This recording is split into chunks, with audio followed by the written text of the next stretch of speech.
Hello, thank you all for joining us for today's program, which is generously supported by the museum's Friends of Asian Art group. My name is Dani Chan, and I am the Associate Curator of Asian Art at the Walters Art Museum. Before we get started, I would like to make the following acknowledgement. The Walters Art Museum acknowledges the Piscataway and Susquehannock nations that originally inhabited this land. We also acknowledge tribal nations, most notably the Lumbee, who migrated here, and indigenous peoples whose ancestors are represented in the objects we steward in our collection. To learn more, please visit the link posted in the comments. Also, please note that this program is being recorded and will be available on the museum's YouTube channel. So today's talk is titled, Collecting as History Making, 19th Century Ottomans and Their Objects, presented by Dr. Deniz Türker. Deniz is Assistant Professor of Islamic Art and Architecture at Rutgers-New Brunswick. Her first book, The Accidental Palace, which was published last year, traces the architectural and landscape history of Yıldız, the last Ottoman palace in Istanbul. She has also curated a Mediterranean embroideries exhibition currently on view at the Fitzwilliam Museum in Cambridge, the UK. Deniz specializes in late Ottoman and Turkish visual and material cultures, as well as a sustained interest in the history of Islamic art collecting. This talk is very much in line with this interest. Deniz will trace Ottoman collecting practices between the mid-19th century and the turn of the late 19th century, with a focus on two collectors whose collections spoke in part to the larger 19th century focus, socio-cultural context of the Ottoman Empire. If you have questions during the talk, please leave them in the comments and we'll address them during the Q&A at the end. Now, please join me in welcoming Deniz to our program. Welcome, Deniz. Thank you, Dani, for inviting me. I'm absolutely honored to be among you. This invitation has allowed me to think together and through two articles that I have written, and you'll see these slides soon. So let me just spare a minute of self-promotion here. Both published in the journal Mukarnas. And if you are ever interested in reading them, start with the latest, which came out in 2022, and go back to read the first that was published in 2014. They do speak to each other, and I will hope to demonstrate that in an abridged form to you today. So, thanks to Andras Riedelmeier, the wonderful bibliophilic librarian at Harvard Fine Arts Museum, who is unfortunately now retired, he introduced me as a graduate student to the journal Miroir de l'Art Musulman, the two sides of the journal you see on the lower right-hand side of the slides. The Ottoman title is Mirat-ı Sanayi İslamiye, and the translation is more or less Mirror of Muslim Art. And with this obscure two-issue only journal, I stepped into the world of Ottoman collecting in the late 19th century. The journal was written and published by a Hak Bey, a person who's still quite elusive. To this day, I have not found a photographic portrait or substantive biographical information on him. So the 2014 article reads as a sequence of historical expansions on fragmentary bits of information, mostly but not all culled from this two-issue bilingual journal that he managed to publish in 1898, March and April months. He was a man in exile in Paris, and we'll get to that a bit more, and therefore on the vestiges of the Ottoman center that was Istanbul at the end of the 19th century, and only tangentially connected to the broad bureaucratic networks that were at the forefront of collecting and writing about art historical objects in the capital. And what you see on the upper right-hand side is a photograph that was a part of his auction catalog from 1906 that showcases his showroom of antiquities in Paris at the turn of the century. And in fact, it was published by David Roxburgh in this wonderful article that talks about the department store aesthetics of these kinds of displays at the end of the 19th century, the kind of Oriental richness on display here in his workshop. Now, Abdüllatif Supi Pasha, and I'll spare you the name and call him Supi throughout.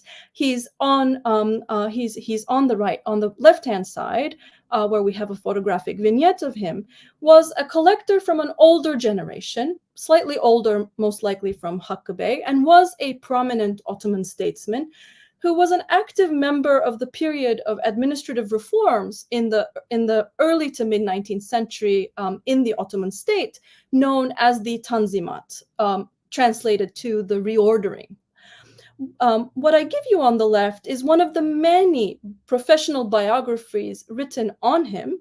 And here we find him bedecked in the many honorary orders, medals, and sashes, indicating his contributions, his many contributions to the Ottoman state.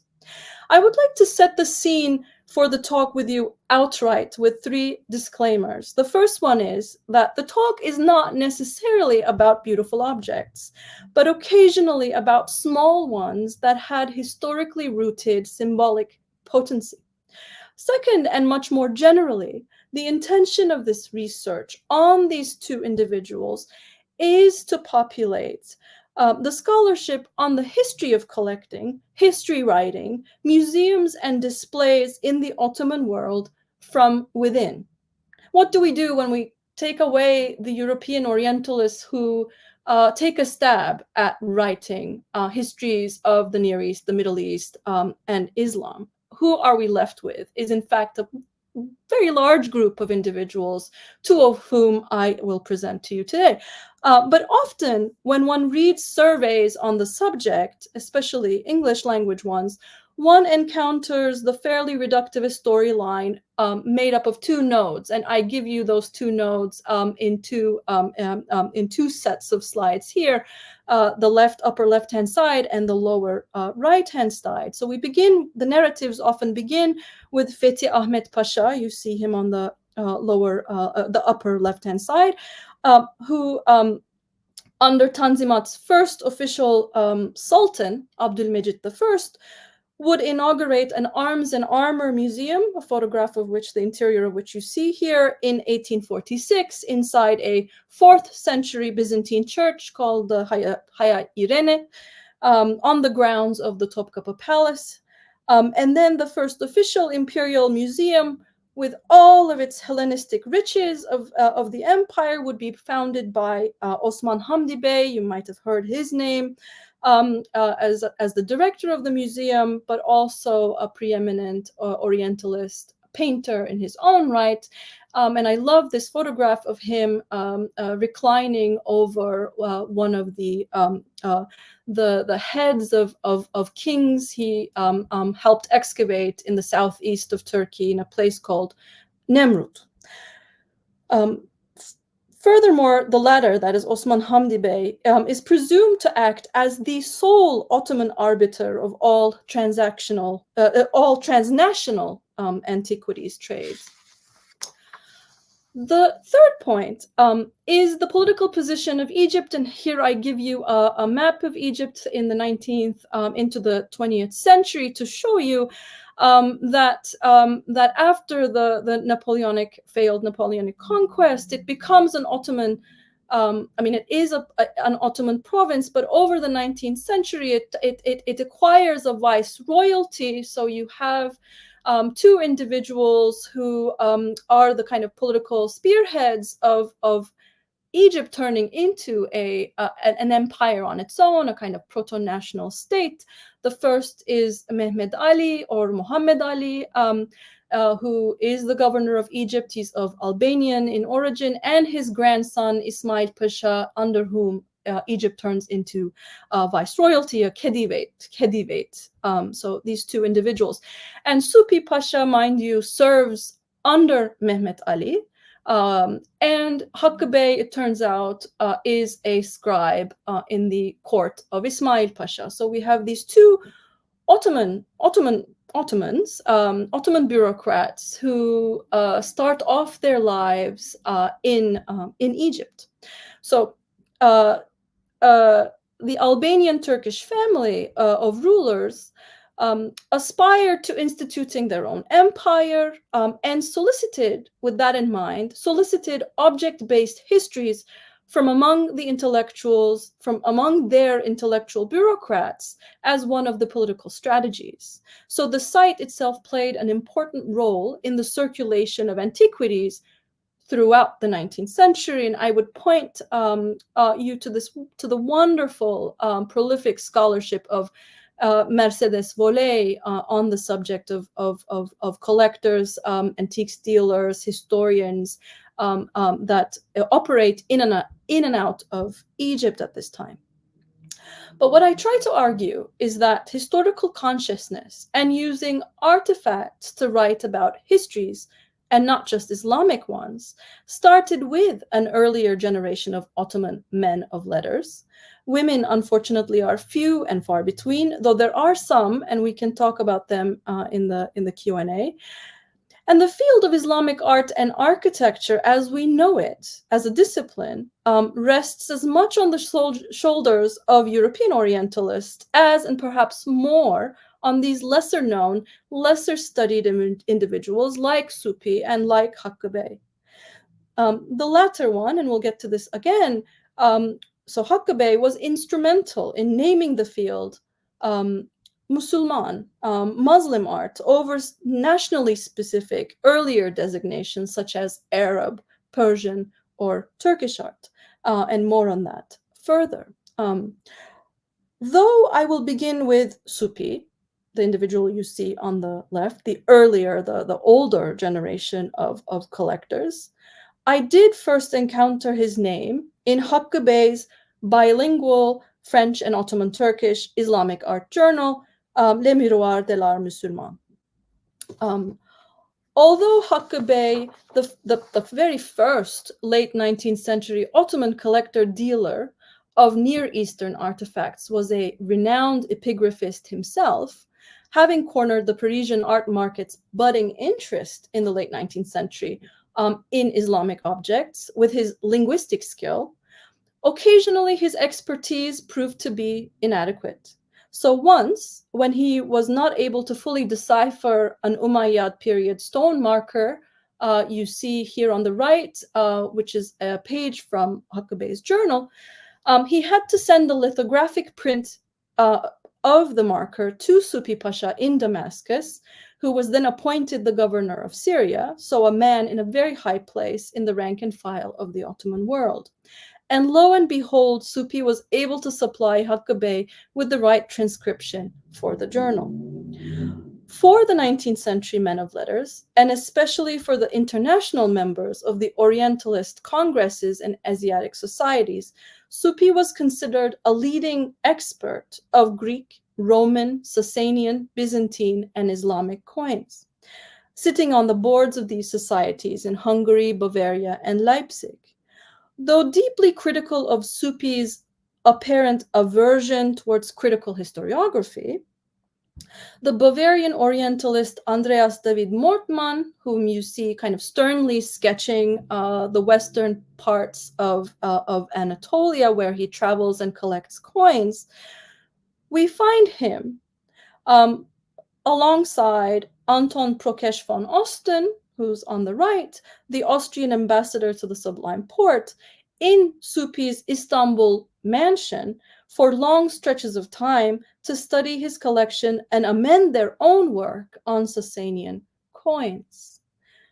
Supi's mansion is in Fatih, so in Istanbul, Intramuros, close more or less to the Topkapı Palace, is still extant and newly restored. And it's actually here in this beautiful and very useful insurance map. It's in the right-hand side here. It's a fairly large space designated for his street-facing mansion, and then we know that there are a bunch of other adjacencies, non-extant today, that where his family lived. But what you see here in the pink is this structure here, the street-facing side, and the harem, the garden-facing domestic side.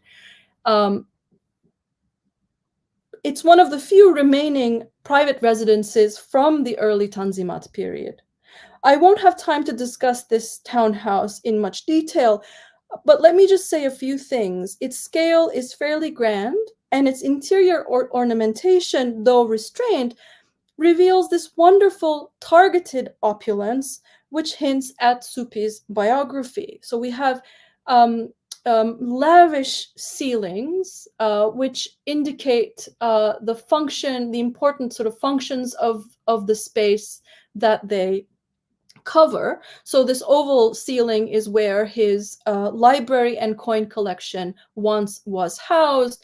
This terrible image on the lower right-hand side is how it currently is. And some of these photographs have been taken furtively because we weren't allowed necessarily to take them. So apologies for some of them not being so great, especially these, but these are the most important ones.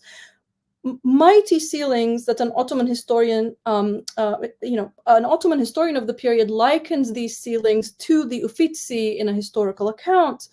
And we have these frescoes, one of which you see on the right-hand side, of two cities, Istanbul, with radiating, the famous fortresses on the Bosphorus with this sort of radiating rays, and then Nafplio in Moria, from where Supi and his family has to escape during the Greek uprising in 1821.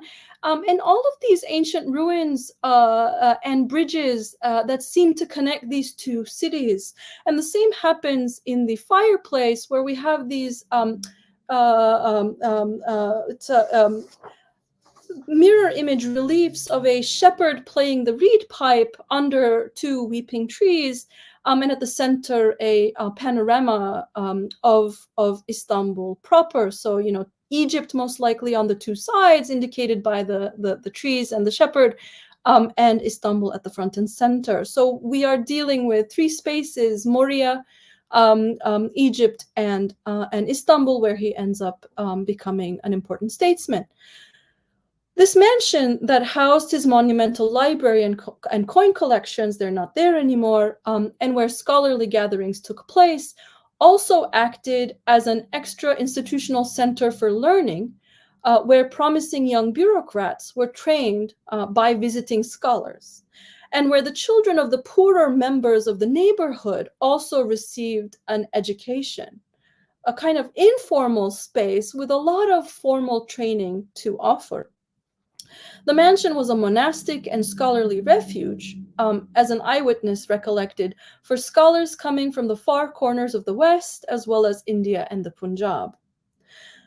Supi Pasha's coin cabinets, what he called his sets, were vast. Only his Seleucid and Parthian coins totaled over 7,000, which were sold to the British Museum in 1878. During his lifetime, whenever he needed funds, he would dispense with a certain group of his collections. And so we have a sequence of auction catalogs across his lifetime where we see him selling and rebuying, selling and rebuying. So here is one of the first ones in 1874. This particular collection sale catalog, meticulously divided into geographic regions and arranged according to the standardized scales of the time, was undertaken by a Clement Sibilian. I don't have an image of him, who was an Ottoman Armenian Mekiterist priest and a very well-known numismatist in his own right. Sibilian tells us in the preface of this auction catalog that Supi had invented a universal scale for studying and classifying coins from the Parthian Empire, just one of them now in the British Museum on the upper right hand. Supi's Islamic coin collection, of which a published catalog does not exist. We do know that Theodore Macready, who, deserves his own books upon books, was a one-time employee of the Ottoman Imperial Museum, whose father was a doctor and a very famous collector of Byzantine coins. ends up becoming the first director of the Benaki Museum in Athens, had drafted the Islamic coin collections, but we don't have the extant manuscript. But the Islamic collections are now split between the British Museum and the Bibliothèque Nationale after Supi's death in 1886. The most renowned items of his collection that were written on extensively in European journals at the time are one, the two images to the left-hand side, a silver coin minted in Basra in 1661 AD that bore Caliph Ali's name, which indicated that at least 30 years before the first non-figural Islamic coin appeared under the Umayyads, there was already an epigraphic non-figural turn, and the page you see on the lower left-hand side is from Hak Bey's journal. So Hak Bey keeps on referencing Supi's accomplishments and expertise and unique coin collections. And the second most important object in Supi's collection is the presumed carnelian seal of the Prophet Muhammad, which Supi gifts to the Ottoman Sultan Abdülhamid II, who you see on the right-handmost side, who had actively, at this point in time, recast his caliphal claims over his empire's Sunni populations. So it's a remarkably on-point gift, and this seal is in the Topkapı Palace Museum today. So we're having a moment where a high-ranking state employee, although he's in absolute disagreement with the way that Abdülhamid is running the empire, appeals to the ruler, appeals to the Sultan. And Abdülhamid II was perhaps the most despotic of the 19th century and made all the appointments on the ministerial level. So, Supi's livelihood depended on being in this particular Sultan's good graces. So I've always kept this individual in the back of my mind, certain that Ottoman intellectuals, even before Osman Hamdi Bey, were equally mindful as their European counterparts of the importance of antiquities, of historical artifacts, and their place in history writing. These miniature objects and the expected epigraphic and historical dexterity connected with their study were part and parcel to the early education of young and affluent Ottoman state officials to be. So people like Supi and Hakkı, they read from Arabic and Persian sources, which often spoke to them through these objects. There was, in other words, a kind of unbroken, unmediated awareness of the nature and importance of historical artifacts than it has been made out to be in scholarship, and that the Orientals weren't necessarily nudged to consciousness by European Orientalists. So I argue that this Supi Pasha is an indispensable, if forgotten, local member of that link. Supi was born in 1818 in the mountainous city of Tripolitsa. It's here at the sort of the very sort of center of the Peloponnese, which was an important Ottoman administrative center in the Mauryan Peninsula, to a family whose patriarch, Supi's grandfather, was a revered sheikh and renowned madrasa instructor. Supi was born into tumultuous times. The Greek Revolution of 1821 saw the city stormed, and the image at the very center is one of those famous images produced during the Greek War of Independence by the artist Zographos.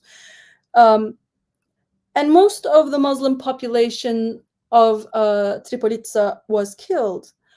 Ottoman biographers of Supi tell us that Theodoros Kolokotronis, the individual you see on the right, the preeminent leader of the Greek War of Independence, had at once been treated with kindness by the sheikh and therefore spared his family's life, instead kept them as captives and eventually allowed them to leave for Egypt in 1828. And it's, Nafplio is important as the harbor city from which Supi and his family leave for Egypt. Eventually, the Egyptian governor, Mehmed Ali's son, Ibrahim Pasha, and I have an image of him here. Here is Mehmed Ali. Here is his son, attended by their court officials in Egypt. So Ibrahim Pasha would come to the aid of the Central Ottoman government and reconquer Moria. Ibrahim remained there with relative success until the European Allied forces demanded he return to Egypt. It was during these years that Ibrahim employed Supi's father, this individual you see here in this wonderful miniature portrait. So this is Supi's father, Abdurrahman Sami. The Egyptian court employs Abdurrahman Sami, a very able statesman, as the local field expert in Moria. And this is how Supi's family joined the court of Mehmed Ali in Egypt. We know that Supi's father supplied Ibrahim and Mehmed Ali with memoranda on Moria that aided in their strategies of conquest. And mind you, this wonderful miniature, which is in a private collection in Turkey, was undertaken by a French woman miniature artist called Gabrielle de Carbonal.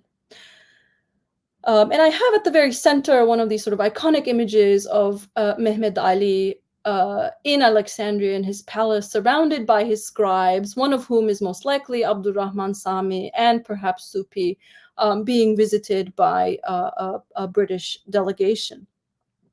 Supi received a robust education in Mehmed Ali's court and quickly rose up the ranks to become one of his private scribes. Young Supi accompanied the governor on surveys of Egypt, sitting in his carriage and recording his ideas on land reform and on urbanization. Mehmed Ali wanted to promote him to a high military rank, that of Major General, at the age of 13, to which Supi's father, Abdurrahman Sami, now the Assistant Director of Egypt's Chancery, objected due to his son's age. Supi's official Ottoman government-issued obituary informs us that in his teens, he worked for Egypt's offices of central accounts and then the civil service. His governmental training was centered on economic reform and development, closely aligned with Mehmed Ali's primary concerns for his province.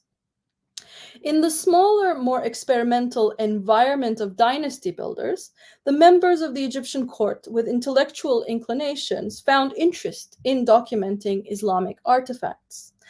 Hak Bey, with whom I started the talk, was, for instance, a scribal member of the court of Mehmed Ali's grandson, Ismail Pasha. This sustained interest was surely an extension of the documentation craze, and here's just a sequence of images. We might not have time to talk about any of them, but just to show you the documentation craze that began with Napoleon's famous multi-volume Description, and the subsequent work of Europeans who come in and participate in the court of Muhammad Ali in documenting all things Egyptian, including Pascal Center and Prise d'Aven, Jules Bourgoin, and many others. Whose efforts are continually brought to life by Mercedes Voley. And so we find Supi and Sami encountering these individuals and encountering the documentary material that are produced by them. But it wasn't just the efflorescence in the Egyptian court of cross-cultural interest in Islamic artifacts that instilled such antiquarian queries in Supi.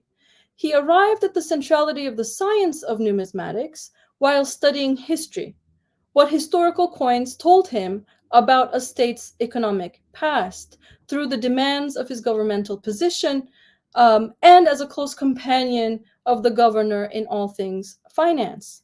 The historical sources on Egypt that he had to consult to understand this new land, one alien to him, pointed him in the direction of these objects. So while in Mehmed Ali's court, Supi began translating Ibn Khaldun's Book of Lessons, Kitab al-Ibar, into Ottoman Turkish, from Arabic into Ottoman Turkish, which was the court language. It is an important text for Islamic dynasties because it's a history of the world, but particularly Ibn Khaldun's multi-volume text has a very famous introduction. Many of you might know. We come to know as the Muqaddimah, that acts as a how to sort of take lessons from history. So here we have Supi, a young Supi in Mehmed Ali's court, translating parts of this multi-volume historical account. And he chooses to specifically tackle the Hellenistic histories. And here are 2 pages from the publications that he produces with coins from his collection to illustrate, to further illustrate the text. For the Ottoman state's high-level bureaucrats, the greatest source in the prequel to the Tanzimat period of reforms, and for understanding the nature of dynastic decline, and of course we have an Ottoman Empire being labeled the sick man of Europe in the 19th century, that kind of, in a very crude fashion, propel the statesmen to think about reforms. Was Ibn Khaldun's Kitab. And there are many Ottoman translations of many parts of this book across the lifespan of the Ottoman Empire.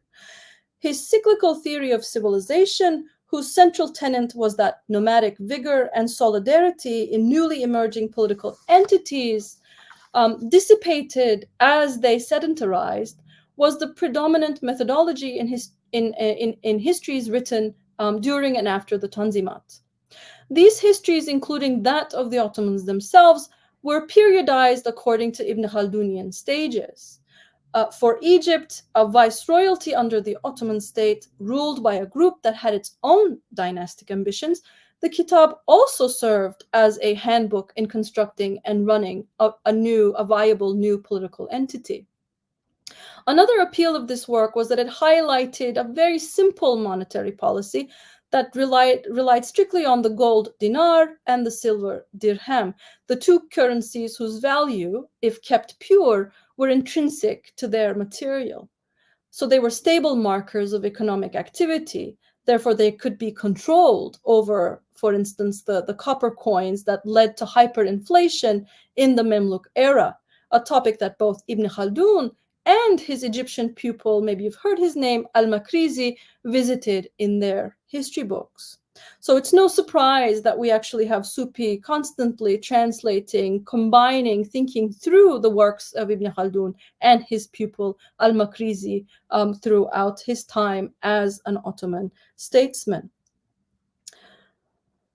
Supi modeled himself in many ways as a modern-day version of a scholar bureaucrat like Al-Makrizi, who, as an influential inspector of Cairo under the Mamluks, controlled the markets and mercantile activity and derived historical lessons from his hands-on professional experience. This is exactly what Supi is doing in Egypt and will later do in Istanbul. Supi's successful, if serendipitous, early career in Egypt held tremendous currency among the high officials in Istanbul. So during Egypt's turbulent regency period of the late 1840s, when Mehmed Ali's health deteriorated, Supi and his father left for gainful employment in Istanbul, in the Ottoman capital. And once there, he swiftly climbed up the bureaucratic ladder and was employed in important land surveying. We'll just hold for a minute and let me just tell you, one of Supi's best friends, if you will, in the Ottoman or the world of statesmen is Ahmet Cevdet, who you see on the upper left-hand side. He, in my world, is the most significant Ottoman historian of the 19th century, and they share the translation of Ibn Khaldun's text. So we have the introduction, the Muqaddimah, translated by Ahmet Cevdet, is what you see on the left. And of course, we still use the Franz Rosenthal English translation of the Muqaddimah from the 1850s. So just to show you the importance of this text across centuries and across geographies. But going back to Supi, when he arrives in Istanbul, he's first made a land surveyor, a kind of bureaucratic land surveyor, and he's sent to two places. The first is the Rumelian region, so the Eastern European portion of the Ottoman lands, from where he hails, and then later to Bursa, the first capital of the Ottoman Empire. And here, as a state inspector, he undertakes property censuses of these regions to streamline taxation and reorganize public endowments. But in the process, he creates the first comprehensive 19th century map of Bursa, and the image might not be so great, but it's enormous and it's incredibly detailed and a very useful resource for those who are interested in the capital, in the first capital of the empire and what it looks like in the 19th century. And it's his work in Bursa that jumpstarts an interest in early Ottoman monuments. So, we have a Léon Parvier, a very famous ceramic artist, be brought in to restore some of these these monuments, and he kind of popularizes the Green Mosque that you see, a model of the Green Mosque that you see Parvier build as a model in the 1867 World's Fairs. So a lot is going on in Bursa through Supi's guidance. And in fact, we know from documents that he brings a whole lot of specialists from Egypt to guide him in the making of this map. So his formation in Egypt under Mehmed Ali doesn't quite leave him. His other governmental appointments were in the Ministry of Education, and most importantly, he sat on the board of the newly inaugurated Academy of Sciences. Encümeni Danish is the Turkish word, with the learned men of his time, an institution erected to really redraw all the school curricula in a quasi-secular, proto-national vein. And these men would endeavor to write the new school books, most important of which were in the field of history. And Ahmet Cevdet, in the previous slide, is one of the members. In the early years of the Tanzimat, along with a rise in producing history books, we see the discipline's popularity in the endowments of libraries. So, for instance, among the endowments of the Sultan's mothers, are sizable libraries with more history books than poetry compendia. One of Supi's first initiatives as the Minister of Endowments was to expand literacy through these public libraries. He put together master lists of all the books available in Ottoman endowments in the capital. Secondly, and it relates to this specific slide of many pages that might not look appealing, private libraries became central to the homes of the Ottoman bureaucratic elite, especially among the members of the academy. So Supi owned one of the most famous libraries in Istanbul, and this Ottoman page here is a mere list of just a handful of the history books in his collection. And the other one belonged to his colleague and intellectual rival, Ahmet Vefik Pasha, who you see on the left-hand side, who also held prominent ministerial positions and would become the influential governor of Bursa after Supi's survey. These two libraries, and mind you, at the center is an image that belongs to the auction catalog of Ahmet Vefik Pasha's library, is the interior of his library. So we have stacks of his books, along with curious case of Albarello on the top shelf. The breadth of Supi's personal library, especially his history subsection, was acclaimed among successive generations of Ottoman writers. And Ahmet Vefik Pasha has a vaster, genre-wise, vaster collection.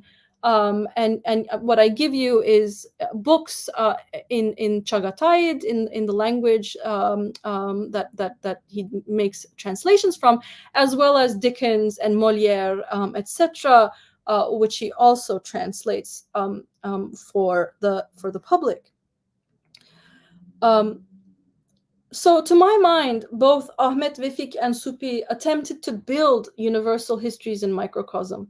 And Ahmet Vefik seems to have achieved it with his large and diverse library, while Supi did so with his coin collection. There were also a good number of methodological works written by the members of this newfound Academy of Sciences. So, for instance, Ahmet Vefik penned a how-to guide to history writing called The Wisdom of History, and the date's wrong, absolutely, 1863. Ahmet Vefik's short but packed track on how to practice history as a science gives us an enlighteningly comprehensive list of sanctioned historical sources, and they are revelations recorded in the books of divine religion, stories narrated by Greek historians, sagas, legends, and histories gathered by Eastern writers, and archaeological finds. And he further unpacks what he means by archaeological finds, and he says, antiquities from all lands, but especially Mesopotamia, Syria, Egypt, Iran, and Greece, unearthed, discovered, and in great labor and scrutiny analyzed and explained. In other words, wondrous remains that we call ancient things, such as tablets, slabs, marble reliefs, sculpture, monuments, and coinage. Ottoman intellectuals considered antiquities, especially coins, among the most authoritative historical sources, even before the antiquities laws of the late 19th century codified them. The bounty of coins, meskukat, were described in excavations in the Ottoman domains as if the soil was perspiring them, that if you merely combed the earth, it would leave you with a handful of ancient coins.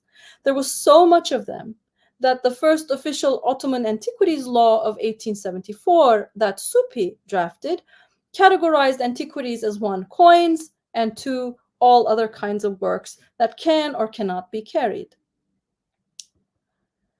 While the Minister of Education, Supi initiated the transfer of the collection of the Imperial Museum that I started the talk with, that you see in the 4th century Byzantine church in the grounds of the Topkapı Palace, to the 15th century tiled pavilion built by Mehmet II at the center.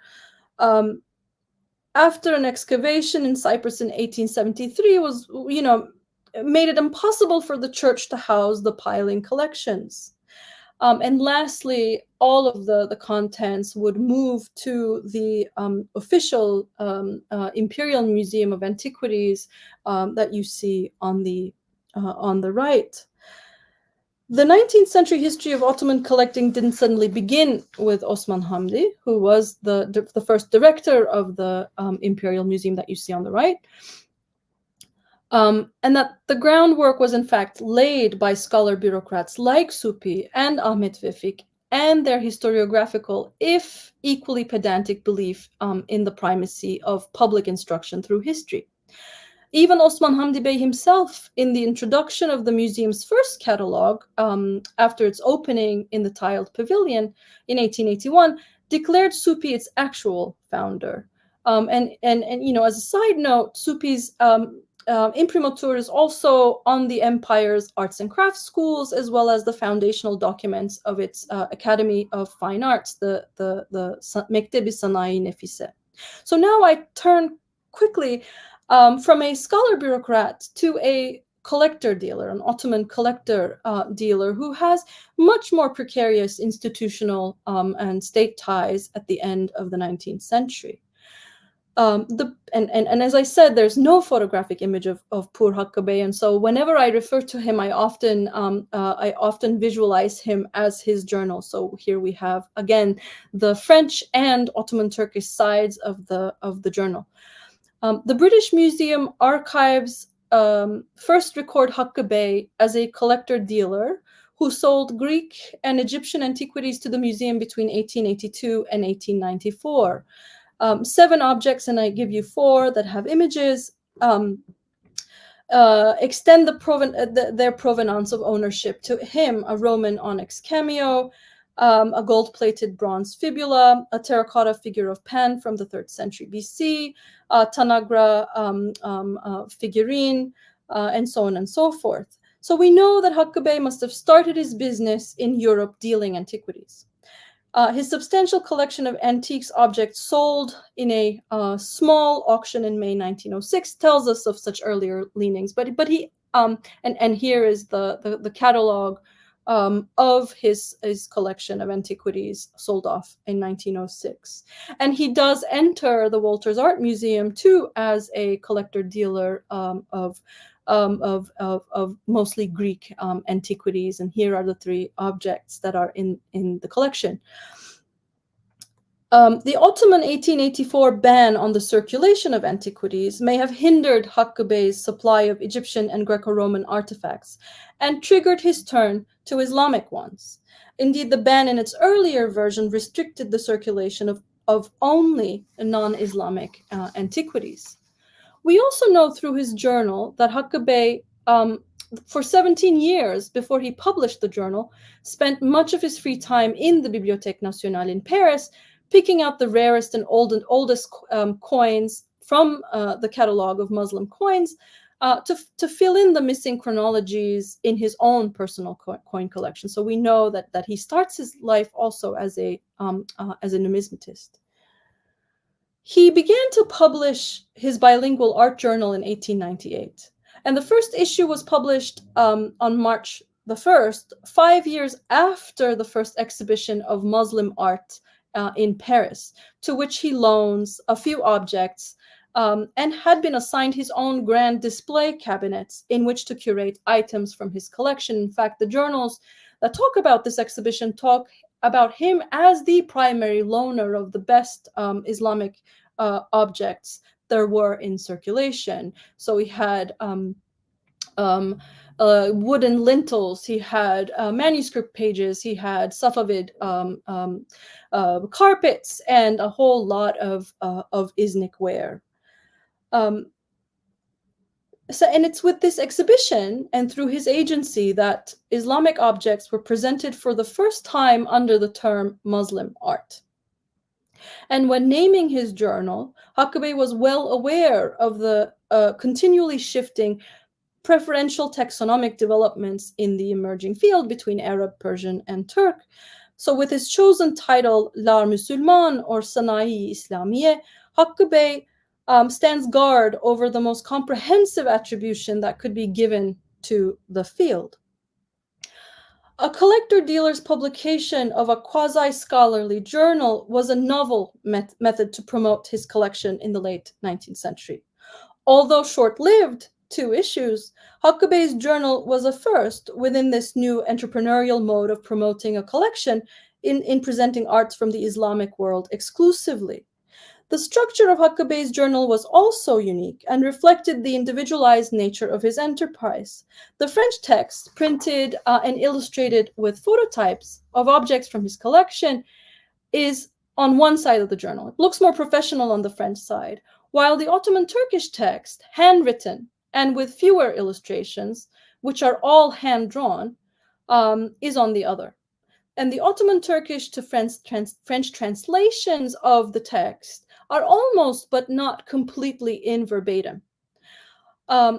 So he complains, for instance, in the Ottoman Turkish side of the journal, that he cannot find a proper typesetter for the Toulouse script that he employs for the Ottoman Turkish title that you see on the left-hand side. So he pens his own title, as well as handwriting all epigraphic material that appears in the object descriptions in the following pages.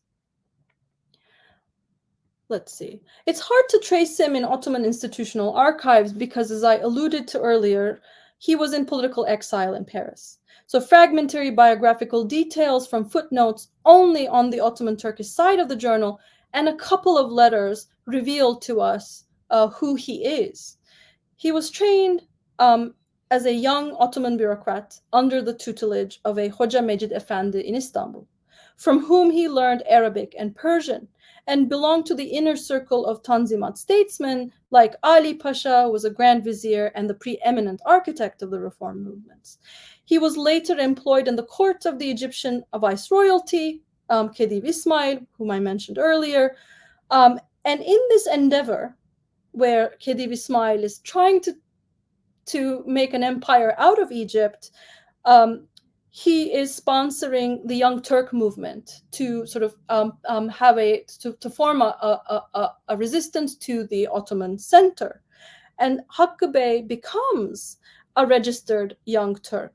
While writing his Islamic art journal, we find him producing pro-parliamentarian, anti-Ottoman pamphlets across France, Switzerland, and the Balkan states. And what I give you here is one of his other journals, his pamphlets, where he is deriding the despotic regime of Abdülhamid II, who is portrayed here on the left-hand side. So with that, going back to his journal, the French cover for the two issues feature a faceted candle holder from 13th century Mosul, encrusted with silver and well wishes written in Toulouse script, and surrounded by animal figure scrolls and arabesques.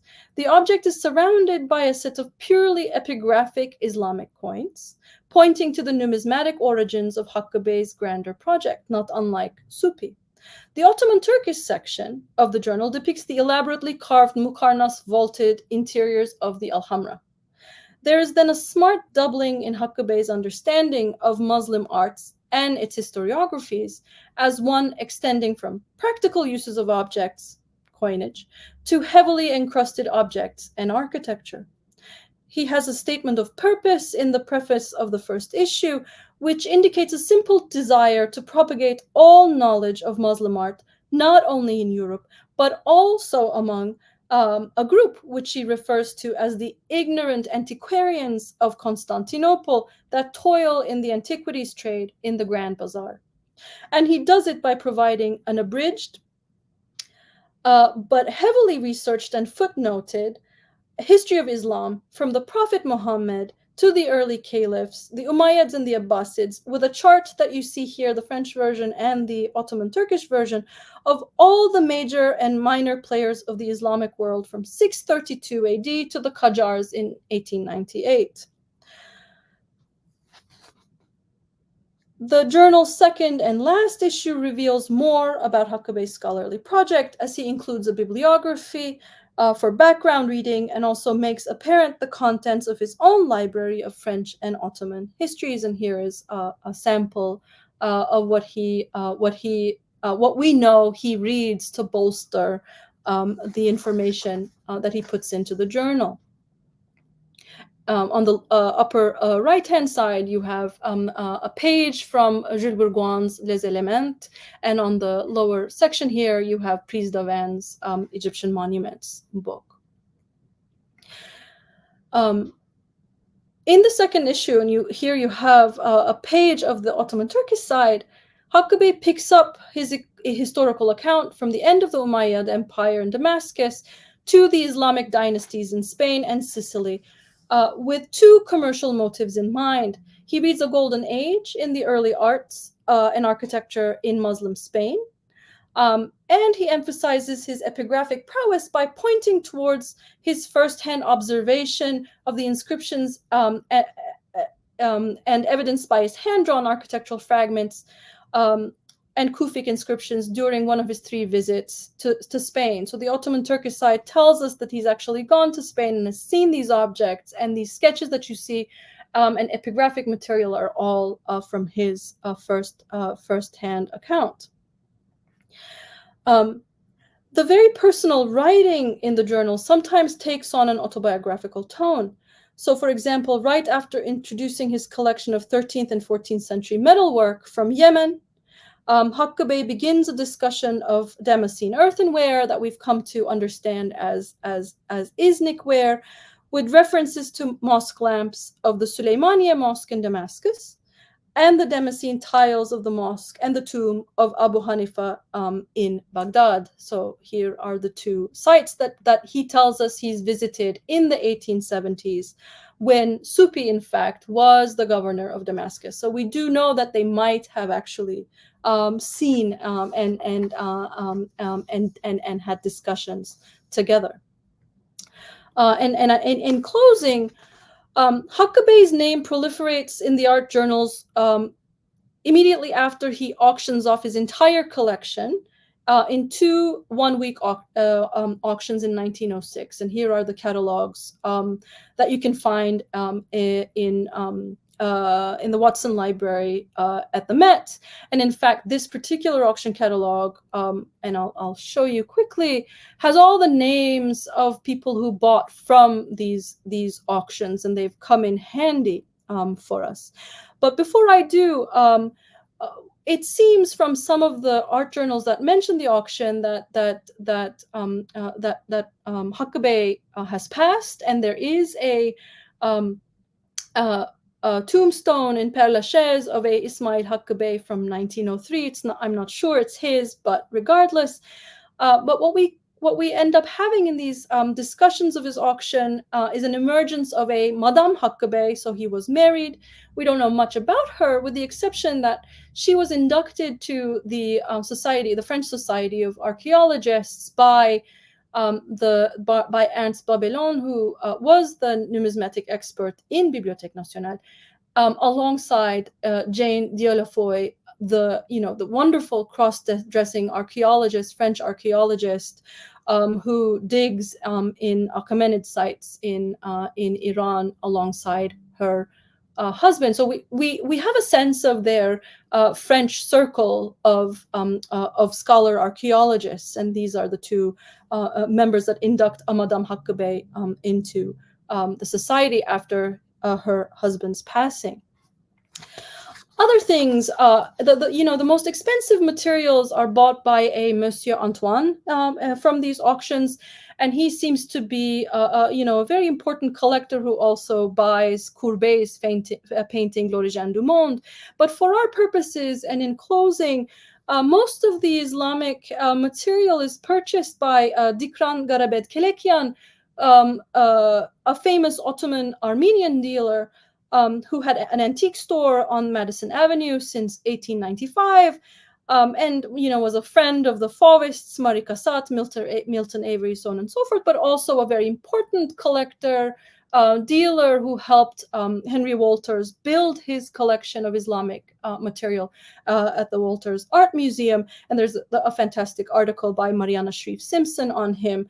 But it seems like after an individual like Hak Bey, the Islamic, the trade and collection of Islamic antiquities or Islamic objects is handed over to a more established, though uprooted, diasporic Armenian communities that are helmed by an individual like Dikran Kelekian. And I want to end by also saying that much in the way that the early 20th century trade of Islamic objects revolved around a kind of more systematized network post-Hak, the Ottoman world of museums would also become more grounded curatorially and systematized, in fact, under the input of both family members of Supi Pasha, and it's, in fact, a woman here, Senia Sami Hanım, the granddaughter of Supi Pasha, becomes one of the first curators of the Antiquities Museum in Turkey, alongside Osman Hamdi's brother, Halil Ethem, so that these two families kind of continue the museological impulses in the sort of Ottoman, post-Ottoman world in Turkey. So with that, Thank you for listening. Here I will shrink my screen.